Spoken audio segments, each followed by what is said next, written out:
Na sere I Solomoni wase indua. A sere ka ua siwe ana vei sere, a koea ka nei Solomoni.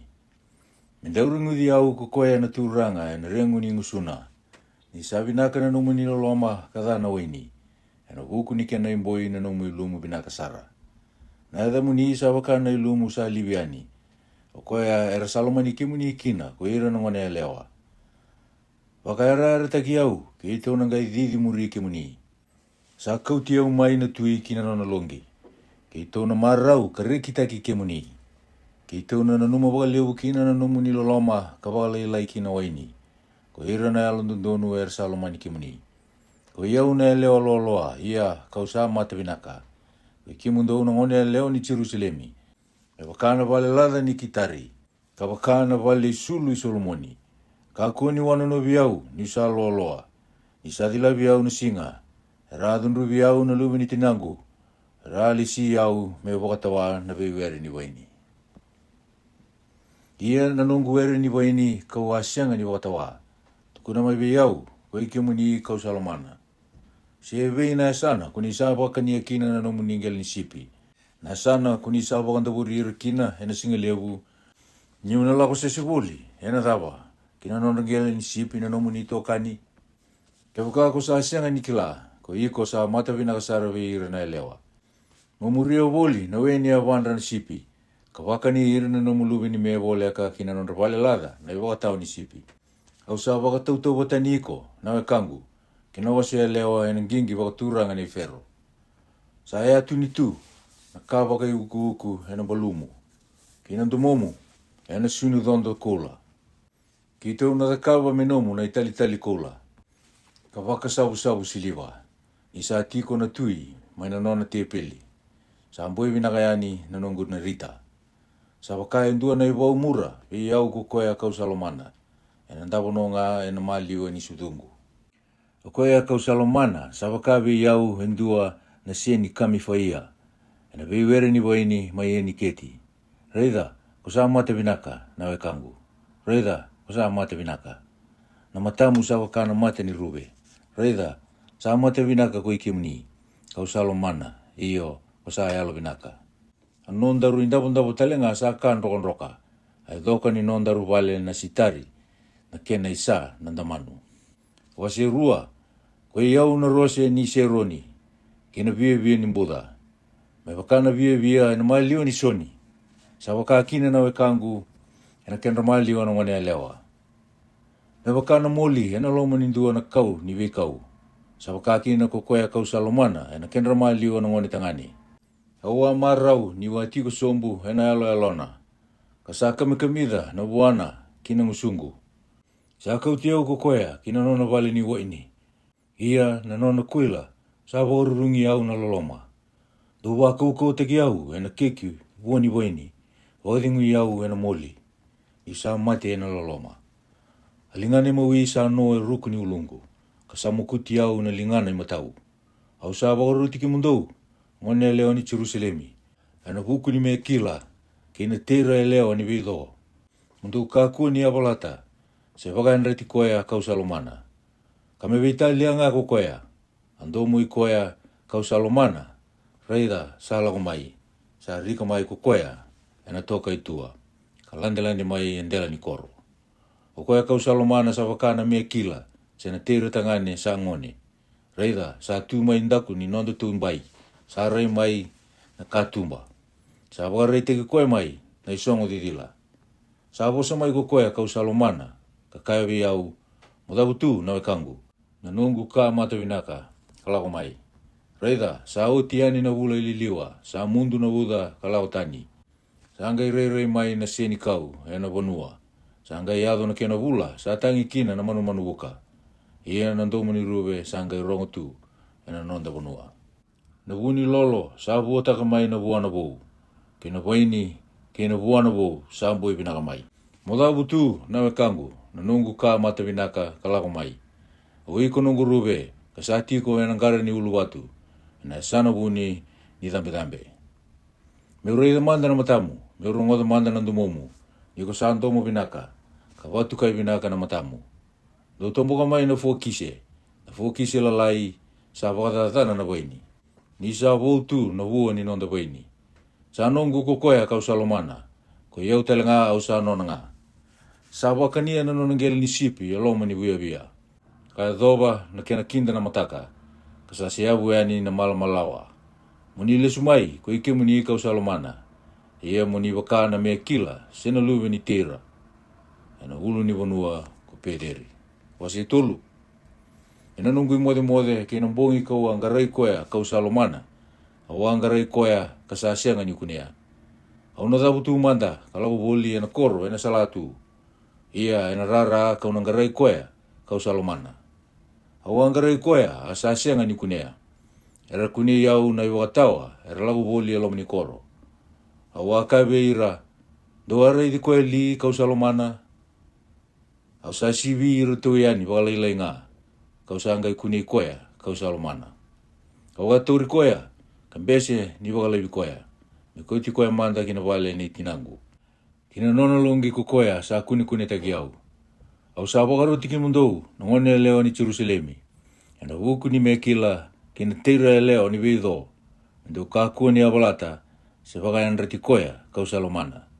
Kame veitalia nga ko koea. Ko dhiongo sa ala kumai na veikau ka wakana nduru kumbou. Ka wakasalu taki ena mura kena ndrenga mboi binaka. Kena isalu waki kedengani tamata ndau veiwoli. Raida na nona indau kani Solomoni. Era lewe ono sango hulu na tamatanganga era bulita. Na nona ganga na Israeli. Era ndu itaura kedengani na Israeli wau karabuku ena iwalu. Sa lili na nona Israeli wau ya andua ena dimbindra. Nira sa rere ena bongi. Sa takabo Solomoni na tui hendua na nona indau ena kau ni Lepanoni. Na kena nduru sa takaba ena siliwa. Nambotona ena koula na ndelana ena kaloka. Na lomana nga sa naki ena nonri loloma. Nangone lewa ni Jerusalemi. Ndula ko yani nangone lewa ni Seiwoni. Merei Solomoni na tui ni sa wakaisala tu ena isala. Sa wakaisala teki koe kina ko tinana. Ena singa sa wakawatikina. Ia na singa sa marau kina na lomana. Waseba. Reida ko sa mata binaka. Nawe kangu. Reida ko sa mata binaka. Namatamu sa wakana mata ni rube ka sa pulau takitu. Andrau ni ulumu sa wakana ngeli ni me. Sa rei mai na ulu ni bonua ko kiliati. Ambatimu sa wakana ngeli ni sipi leo sa koti. Kasa alako teng mai ni sili. Kasa andu ilube indua ya andua. Kasa sianga veira sa sianga ni lubea. Atembe ni ngusumu sa wakana wa kula. Asa andau kilikili na nomu bosa. Anomu kana balabala sa wakana tiki ni pome karaneti. Sa pulau takitu. Ando momu sa wakana wale dere te vita. Sa tara me wale ni arangi. Kandono undolu na isa sambai sa rumbe kina. Anondra isa sambai ketengana kanga. Asudumu rua sa wakai rua na mekila lalai eraun rua. Erau kana woli ena malio ni via. Kauna laku mandayani kina ulu ni wanua ni mura. Kina ulu ni koro ni ndrenga mboi binaka. Kaya dhobo na kena kinda na mataka kasasi yabu yani na malamalawa. Ko sa mata binaka sara nawe kangu sa sianga na tikimu edha. Darumai lako bata ile pononi na watingu. Darula watani ile pononi. Murai tu mai nandela ya mana. Manandela isiniri ke yerimoni. Maina nonrangara na leiwoni. Maina nonra ulni wanua na lepate. Ko sa rawana lo mangu tau doko na nga nengu na watingu. Ko sa rawana lo mangu tau doko enandua na matamu. Enandua na sinu dondo nindo momu. Na kena binakasara sa nomu loloma na wekangu na watingu. Na kena binakasara na nomu loloma na kena dha na weni. Kena imboi ni nomu ilumu na kau mboi binaka kedenga.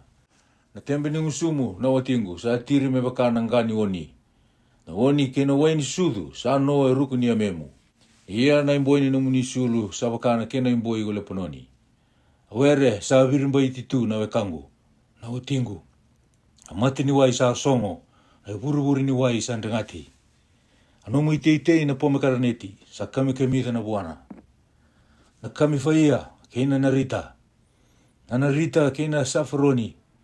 Nandrowe kena sinamoni. Kena kau ndrenga mboi binaka kedenga. Na mura kena yasi. Kena kau kede mboi binaka sara. Na mata ni wai ni weiwere. Na ikeli wai mbula. Kena uthi wai mai lepononi. Mai andra mai. na toka lau, mo lio mai na dewa. Raumundre mai, kinongu ere, tiri ani kina na kena ndrenga sambu ibinaka. E lago mai kokoya kau salomana kina nono ere. Me kania na kena huoni kau binaka. Wase 5. Au sa lago mai kinongu ere, nawe kangu, nawe tingu. Au sa vitia vata na nungu mura, kena nungu kau mbui binaka. Au sa kania vata na ngau ngani oni, kena oni. Au sa ngunu vata na mengu waini, kena mengu waini sudu. Dou kana na veo kani. Dou ngunu, iyo, dou ngunu boka lewu na ndau lomani. Au sa mode, ka sa yandra na lomangu. Ando mo ikoya kau salomana sa tuki asa kaya dolawi au nawe kangu. Kau lomana, na nungu rube, na nungu kasa wasawa. Ni sa wai walengana ulungu ena tengu. Ia na ndau ni ulungu ena tengu ni bongi. Au sa luwata na nungu kote. Au na thuru makatale baka ibei. Au sa buhe wa tina bangu. Au na vangelengele o takatale baka ibei. O koya kau salomana, sa andara maka na lingana ki nandumba ni katumba. Ia sa hapa wala na ulungu ena bukuna. Au atu dhake mendolawi koya kau salomana. Kasa tiri na mura mai na lingangu. Kina mura mboi binaka mai na ingangalo ni lingangu. Kina itautauri ni loke. Au andolawi koya kau salomana. Ia kasali suyani ko koya kau salomana. Asa lakotani. Saya alina longu ni sa vosa ko koya. Au angarai koya ia kau sa asianga ni kuni koya. Au akadibu koya kasa asianga ni rongo mai bi au. Arasa rei di au na ibakatawa. Era ndau lago boli na koro. Era sa eviti au, era sa pamabota ki au. Ko ira na ibakatawa ni mbai, era kau tatani na nungu pulou. Au sa bagaruti ki mundou, ngone leo ni Jerusalemi. Ke wakandau sakuni koe kau salomana. Mundou tukunu buani sa mate ena loloma. Adaba sa usi bikino ko koe ko salomana buana tani salomani. Ko iko sa mata vinakadake ve ira na lewa. Adaba sa usi bikino ko koe ko salomana buana tani salomani. Waruti ki teu kina wakongo. O koe kau salomana, sa bula kantamu-tamu. Sa usi bila ke veira na tani, era lewe omba. Au luna sa wakana koulan di nasara. Andrau ni uluna, sa vei veli aki, ka lolo me wakana rebeni. Amatana, sa wakana mati ni rube mai na udiwai. Sa vui, ena weni sudu, ka le lebu binakatu. Ambaluna, sa wakana longa ni kau, mboi binaka. Na seni kau mboi binaka. Atembe ngusuna sabakana via sa tiru mai kina na mura mboi binaka. Alingana sabakana mama koula sa abono perili. Hangona sabakana tambua lumisa sambutani ena safaia. Hawana sabakana nduru batu ebe bolobolai sa tu ena tutu kolodina. Akena rai sabakata kila panoni. Sa tau tani me wakana wuni sitari. Angusuna sa kami dasara. Hiyo sa kandu muni sara ko koya. Sai koe ongo kau salomana, ia sai koe ongo nawe kangu. Koe ke mundou na ngone leo ni Jerusalemi. Wase ono, sa laku ki vei ko koea ko salomana. Ko iko, sa mate vinakatake vei ira na lewa. Sa alia sutani ki vei ko koea ko salomana. Menda tau wakasangara koea ke iko. Koea kau salomana sa lako sombu, kina nona were, kina longa kau mboi vinaka.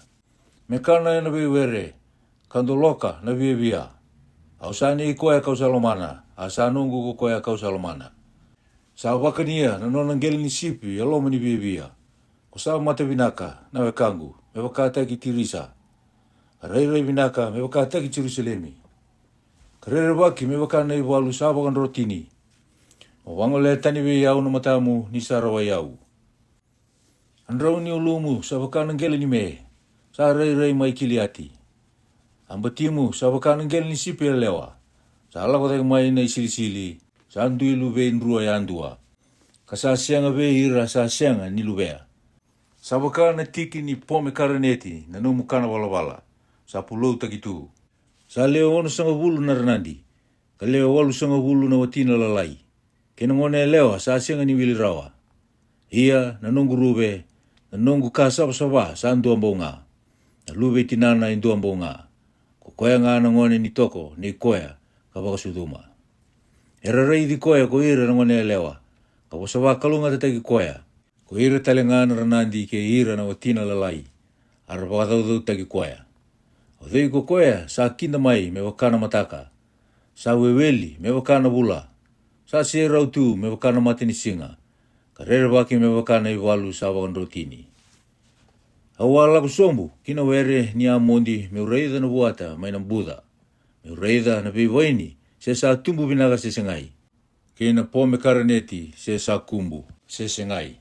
Ni se ambera ni kila, sa paka ungeti au na longo me ubondo, na non ringingi na turanga ni nongu tamata. Mule sumai, na sula maiti. Mule sumai, me kitu ureidiko. Adaba mundo ureida bua na sula maiti. Sa wakana mate walu rua sa andua watanga. Wasi witu.